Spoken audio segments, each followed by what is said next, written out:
Hello and welcome. My name is Stefan Poschig from CHC Corporate Health Consulting, and you are listening to the newest session of the Corporate Health Expert Interview. And today I have a really interesting guest, and we are going to talk about business sales growth. We are talking about tough times in business. So very welcome, Walter Schmid. Please introduce yourself. Thank you very much, Stefan. It's an honor to be here on your show. And I hope that I can deliver some value to the listeners as well. As you mentioned, my name is Walter Schmid. I'm a business sales growth strategist. And what I do typically is companies who either way have a problem to scale up their business, have a problem in the sales, typically. Those are the ones that I focus the most, because what I figured out is that sales is at the end what is important for a company. If you don't sell, you don't succeed. So that's why I took it on, and I figured out as well that it is about the communication. It's all about communication, whether it's in sales, marketing, branding, in employees, in discussions with other leaders. It's all about communication, but the sales part seems to be one of the most critical, and a lot of people are fearful of going into the sales process. So that's one of the fields. And it's not only for the SMIs, but also in the yachting industry, where I have a footprint in it as the author on the book on Super Sales. Obviously, it is about the sales. That's really interesting. So in what I saw a lot in the marketplace, that a lot of people are really experienced when it comes to their specific topic. So they are highly qualified experts, but a lot of people are not successful in sales, and they don't know how to sell their service, how to sell their projects, even if they are really experts in their field. Is this something you also see in the marketplace? Absolutely, as you said as well, those specialists in those niches, they are trained and they're practicing in this field, in this niche. If whether it's technical or something else, doesn't matter. But when it comes to sell some things in the sales process, there is something, a trigger inside of most of the people that I realized that they stop doing that in the same performance as they do in their own niche where they are specialized. And the reasons for there very several, or let's say a huge amount of reasons why people are fearful in the sales.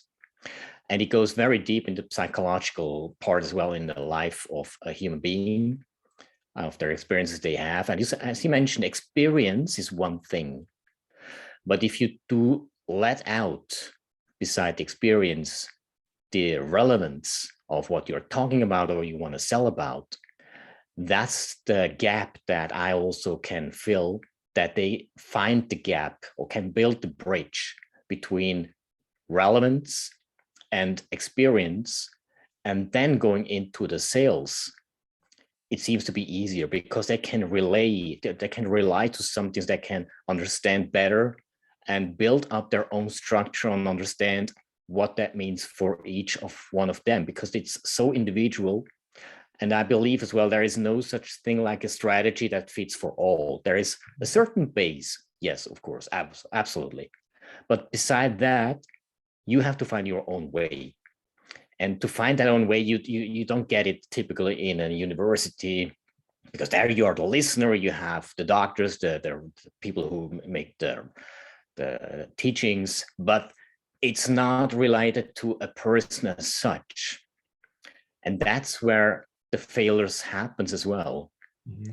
And to take on that failures, it is requested for each and every one to really have another side or another view as well on how to go to some things and how to approach a client with either your services or your products. Mm-hmm. And there are typically some points to really address for it, which you don't learn typically in other places.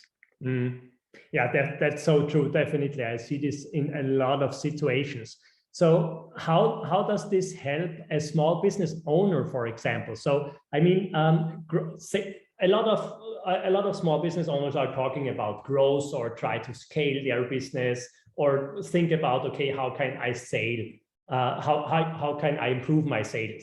But business sales growth is something pretty special, I think. So how can this help small business owners to really become successful? Well, one angle is to become aware. Okay. Awareness is the key number one. If you're not aware of something, you don't know what you have to change. And as you are in a business where you are focused on what you do, let's say you sell computers or networks, something like this, and you are focused on that.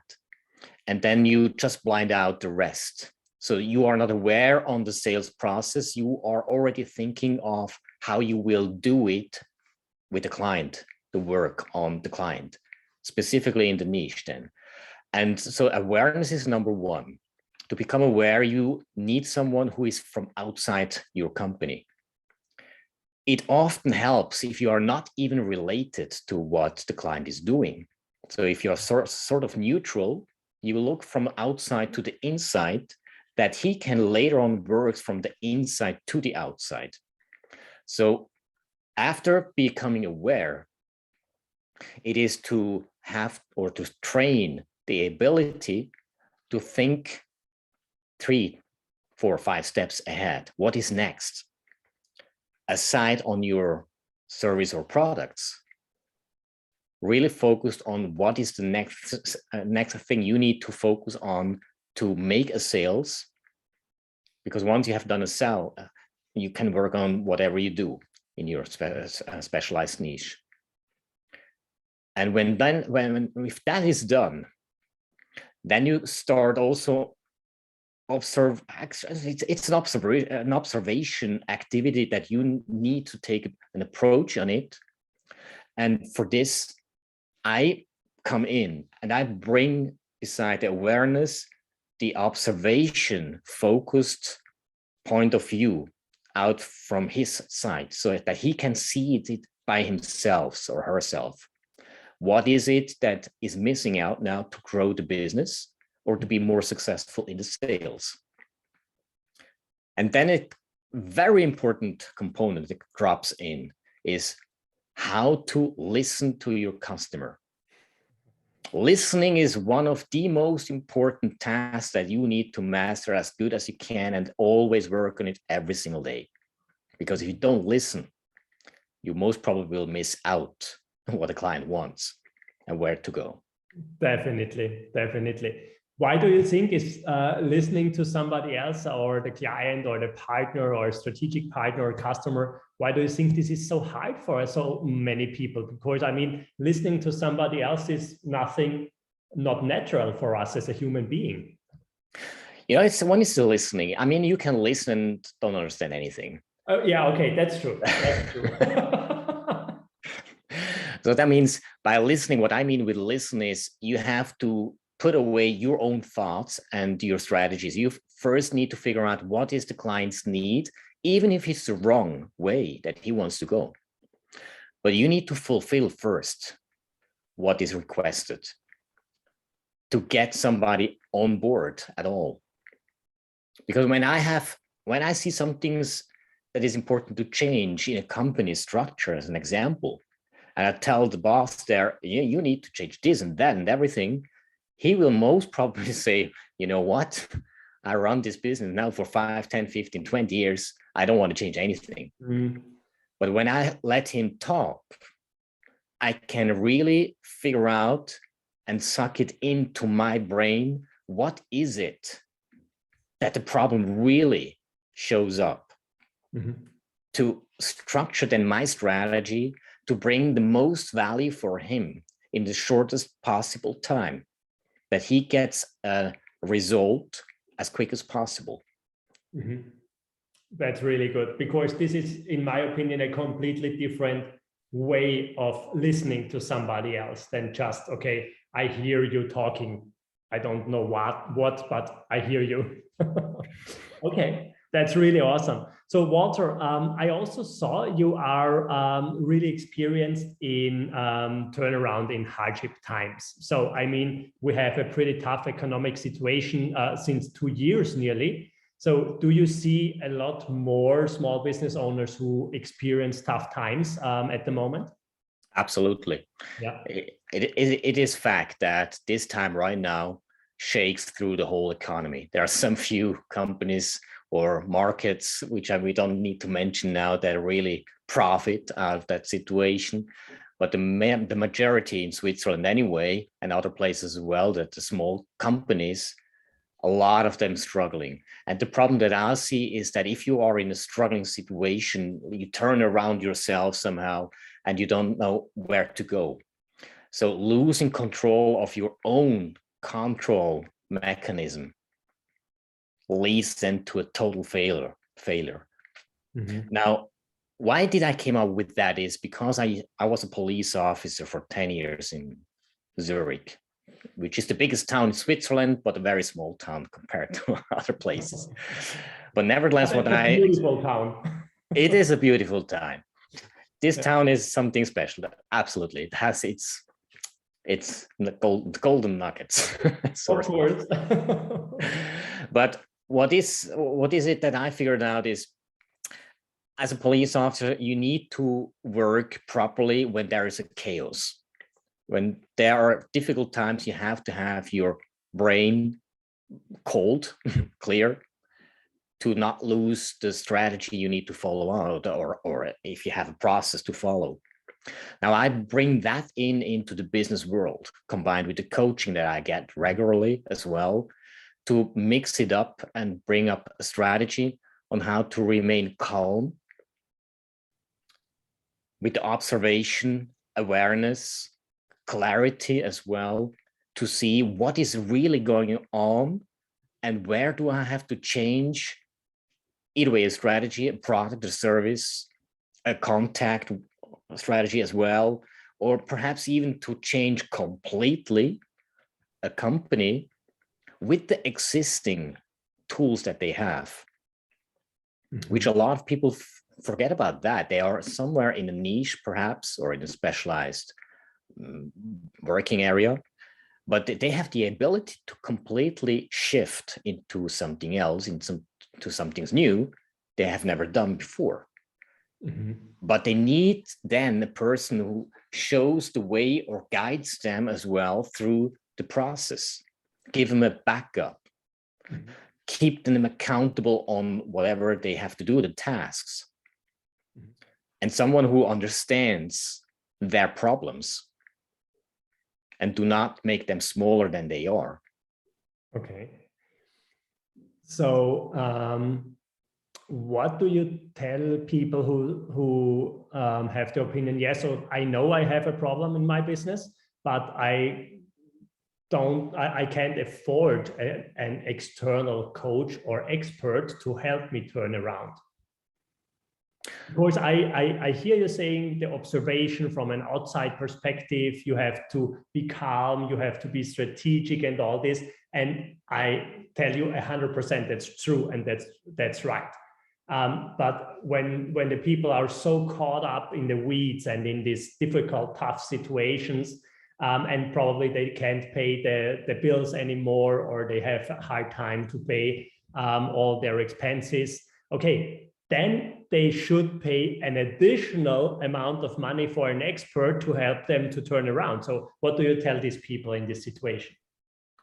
Well, number one is you cannot afford to not afford somebody from outside. That's number one, because if you are so stuck and you're looking for some things to do it by yourself, how can you do that? It's mission impossible. There are some points to address, absolutely, which is number one, what I recommend always is, if you are struggling, you really should take your time, sit down, take a piece of paper and write down calmly what the problem is. You have to make it visible for you in a way that you perhaps understand where the problem key points are. Once you have done that, you have a certain clarity, or clarity might occur, but then it's a question, okay, what's now? Now you know what the problem is, but what shall you do? If you are able to maintain your brain by yourself mentally in a tough time, then it might be an option to say, okay, I'm going to find 2 to 3 options with a time frame that you set by when you want to have achieved a small change, a small goal. Do not expect some things. The expectations need to be, well, sort of, just forget about them. Don't set expectations, but set goals. That's a big difference to me, because if you set expectations and you don't get them, you don't reach them, you're disappointed. You might lose drive. You might lose also persistence and consistency you lose as well. But if you don't take any expectations, but you set goals, you are free from that part of pressure of expectations, because you say, well, I get it, I'm doing it, and I'm going to make it happen. But when I don't get it, I know another way how it doesn't work, which shall give me power to say, okay, I'm good, because I figured out a way that how to see and realize that's not the way it goes. I don't need to spend more time. It's actually a win-win situation for yourself. Number one, you did some things, you realized, okay, that's not going to work. Now you have the opportunity and the chance to change it and going another way. Do you see the opportunity for a lot of small business owners, or probably also solopreneurs, that they can do this strategic approach? Because I mean, it's okay to do these steps, and it's really helpful to do these steps when you have the opportunity to pay your bills for a couple of weeks in the future. But when you don't even know how to pay the food for tomorrow, I think it's pretty hard to be this kind of strategic and to say, okay, I learned something, how it's not going to work, I will figure out another way. Because in the meantime, a lot of things are happening, and all this financial stress occurs in the private world, in the personal world, in their social life, and also in the families. Well, that's a very important point that you address here now, which is when you are in a situation where you can't pay your bills anymore and you don't know what to do. Even then, I recommend you ask somebody, get a coach, get a mentor whatsoever, talk with this person about the situation. If you have a good mentor, a good coach, he will find a solution for you. And that's number one. Number two is you must be able, and especially willing, you must be willing to do anything else that brings money on the table if it's about to survive. I just had recently a call with a person who used to be very successful in the maritime business. Then he tried about 6 months ago to start his own business, and it failed. What he had to do to make the decision to say, okay, that has failed, I need to pay my bills, so I'll better get a job. It doesn't matter what kind of a job, because he knew he will not do the job forever. It's just to bridge the gap, the financial gap, to get to the next step. So you need to be willing to say, okay, I do some things which I maybe don't even like at all. Maybe I hate it, but I know exactly it's just for a moment. If that is the moment to go for. And I think it would be a weakness not to do that. Yeah. If the ego, I agree 100%. Yeah. So if the ego pops in, it's got to be hard. Yeah, you have an even bigger problem if the ego kicks in and you cannot overcome this situation with your ego, I think. Yeah, absolutely. Walter, that's so true. Thank you so much for this really, really interesting insights you just gave us the last minutes. So I could go on and on and on and on, but we already exceeded our 15 minutes, I know. So if somebody wants to connect with you or reach out to you or ask some more questions, what's the best way to connect with you or reach out to you? I think there are two ways mainly, which one is when you go to the website www.businesssalesgrowth.com. where you also find a phone number, which, by the way, the phone number, if people want to call me up or send me a WhatsApp as well, is a very simple one, which is 0041 79 200 0079. So that's the right number. There are 4 zeros in between. It's not a mistake. Awesome. Perfect. So we will definitely put this in the comments and also in the post. So Walter, again, thank you so much for taking the time and sharing your knowledge. I really appreciate your time, and I wish you all the best, and a lot of people who reach out to you, and you can help them through tough times, or even better, to help their sale grow. So, and to all you listeners out there, go for your dreams. Don't stop, and I wish you all the best, and also stay healthy. Talk soon. Thank you so much. Thank you very much as well. It was my honor being here, and have a good time too.